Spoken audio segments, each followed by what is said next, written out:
So our top story this morning, Downing Street says Moscow could be planning to invade Ukraine at any moment, while US officials say an attack is likely in the next 48 hours. Today, the Prime Minister will attempt to bring Russian President Vladimir Putin back from the brink of war.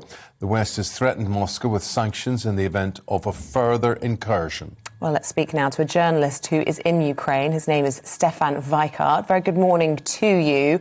Look, there have been concerns from Ukraine over the weekend about some of the language that Western leaders are using, and indeed some of the media in the West, that perhaps we could be fanning the flames and that now is a time for real calm. Would you say that's a fair reflection of opinion at the moment? It's at least the opinion of, you can say, the top politicians, at least what they're saying in public.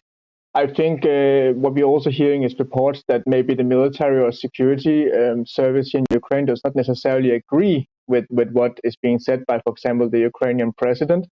So I think that Ukraine is taking this very seriously. The Ukrainian military, for example, is preparing just a little bit more silent, you can say, and not really put it out in the public. I think that they really want to avoid any sort of panic, as I understand it. Stefan, in terms of that panic, what about withdrawal? What about people evacuating? What about people making provision in case the worst case scenario does come around? Are you witnessing any of that? No, I'm actually not witnessing that. I'm in eastern Ukraine at the moment, very close to the front line. And you would think, that people here would be stockpiling food and water or potentially leaving.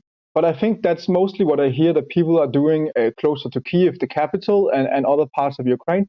Here, close to the front line, people are accustomed to war. I mean, we have to understand that this war started in 2014, and they have been here since and didn't leave during the fighting in 2014 or 2015. So they're just like saying, where do you want me to go? Where do you want me to go? And instead, they're just staying and hoping for the best. But I will say that I think they're starting to realize out here in eastern Ukraine that something might be happening and quite soon. OK, that's interesting. So they're resilient, but beginning to get nervous. We heard some US intelligence last week that there were reports if Russia invades Ukraine, there could be up to 50,000 civilian deaths. So clearly there is a concern for those people living in that area. We also heard over the weekend rumours that the airport might close at some point. How concerned are Ukrainians about that?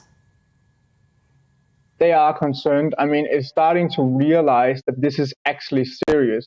I have Ukrainian friends also who are living in Kyiv, for example, and they're taking it very, very easily and saying, "Oh, Stefan, when you said this like a couple of months ago that we have to seriously consider our safety," they're making jokes of it to a large extent, saying, "No, nothing will happen. We hear this all the time." But I think this about the plane, might stop flying very soon. It's making people realize that this is actually very serious. It's not just something that America is saying and Britain as well. Yeah.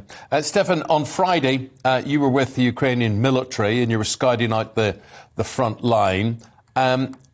Seriously, I mean, what sort of resistance could the Ukrainian military offer? Do they feel they can offer resistance? They do. We're often talking about how problematic it is that Ukraine really doesn't have much options to defend themselves from air attacks from Russia, right? That's the main issue for Ukraine, is that they very quickly lose control of the airspace. But when I talk to the Ukrainian soldiers about it, they're like, no, that will not happen. We know how to fight. We can shoot down those planes, and we have these Turkish Bayraktar drones, and that will make a difference. The morale, at least when we're on these tours to the front line, and we have to understand that we, of course, are doing that with a press officer all the time. So I don't know always if what the soldiers are saying are actually what they mean. But they are coming out with the message that they are strong and that they can defend themselves.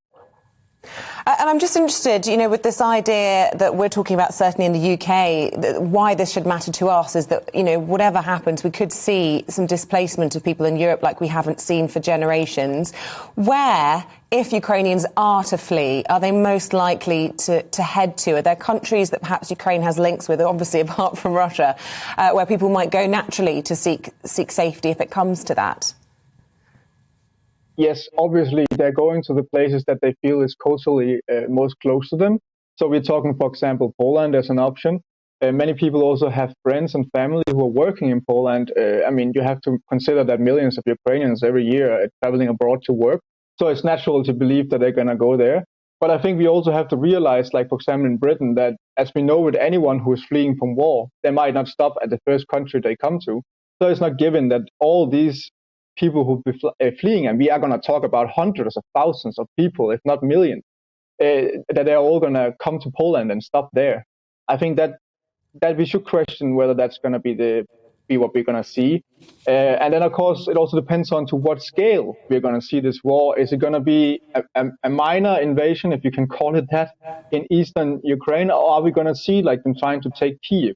Because I think that also is going to affect like how many people are actually going to flee. Stefan, really appreciate your update. Stay safe, and we'll talk to you again, obviously, as the week progresses. Thank you very much indeed. Thank you.